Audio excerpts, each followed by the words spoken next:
ඇයි පුතේ වෙසක් පොය අපිට වැදගත් වෙන්නේ? ආ? ඔව්. ඉපදෙනවා. තව කාරණය දෙකක් තියෙනවා. කියන්න. බුදු සාදු ඉපදෙනවා. ඔව්. ඉපදීම, බුදු වීම, තව කෑම. එන්න ඒ අවස්ථා තුනම සිදු වුණේ වෙසක් පොය දවසක. ඒ නිසා තමයි පුතේ අපිට මේ තරම්ම වෙසක් පොය වැදගත් වෙන්නේ නේද? හරි.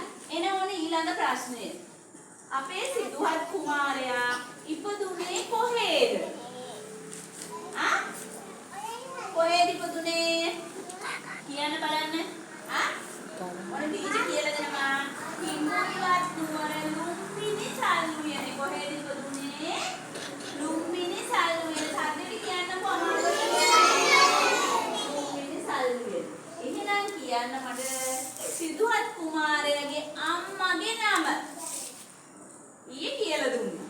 සිදුහත් කුමාරයාගේ අම්මගේ නම කියන්න බලන්න. කාටද පුළුවන්? අම්මේ චෙඳුරු. අන්න චෙඳුරු කිව්ව චෙඳුරු සද්දෙට කියන්න. මායා දේවිය කියලා කියනවා. මහා මායා දේවිය. කවුරු කියන්න බලන්න. මායා දේවිය. ආයෙම කියන්න. එහෙනම් ටීචර් කියන්නේ සිදුහත් කුමාරයාගේ තාත්තගේ නම රජතුමේ. කවුද? මොන රජතුමාද? සුද්ධෝදන රජතුමා. මොන රජතුමාද පුතේ? සුද්ධෝදන රජතුමා. ඉතින් මහා මායා දේවියටයි සුද්ධෝදන රජතුමාටයි සිංහවත් කුමාරයෙක් ඉපදුනා. ඒ කුමාරයාගේ නම තමයි සිද්ධාර්ථ. නේද? සිදුහත් කුමරු. ඒ සිදුහත් කුමරු ඉපදුණු ගම කියලා ඇඬුවද? නෑ. මොකද උනේ? ආ? මොකද උනේ? නෙළුම් මල් කීයක් උඩද ඇවිද්දේ? ආ? පසක් උඩ නේද? ඇවිද්දා. මේ මම ලොවට අග වෙමි. නේද? මම ලොවට දෙකු වෙමි.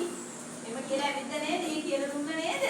ඒක තමයි අපිට මේ තරම් මේ පොය වැදගත් වෙන්නේ නේ. සිදුහත් කුමාරයා ඉපදුනා.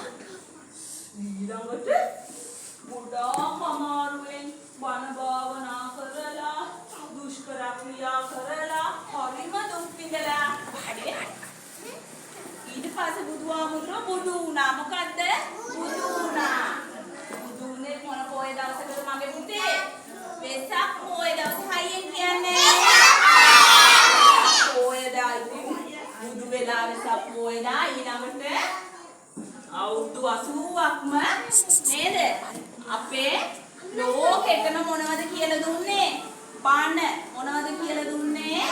බණ. මේ විදියට ඉන්න, මෙහෙම ඉන්න, මෙහෙම හිටියොත් හොඳයි, මෙහෙම හිටියොත් නරකයි කියලා ගොඩාක් ධර්මයේ දේශනා කරලා අවුරුදු 80ක් ආයු වළඳලා ඊළඟට වෙසක් පොය දවසක මොකද උනේ යන්නේ? ඈ? පිරිනිවන් පෑවා. සද්දෙට කියන්නේ පිරිනිවන් පෑවා. ඉතින් ඔන්න අවස්ථා තුනම සිදු වුණේ වෙසක් පොය දවසේ. නිසා අපි වෙසක් පොය දවසට සිල් ගන්නවා නේද? ගොඩාක් පින්කම් කරනවනේ.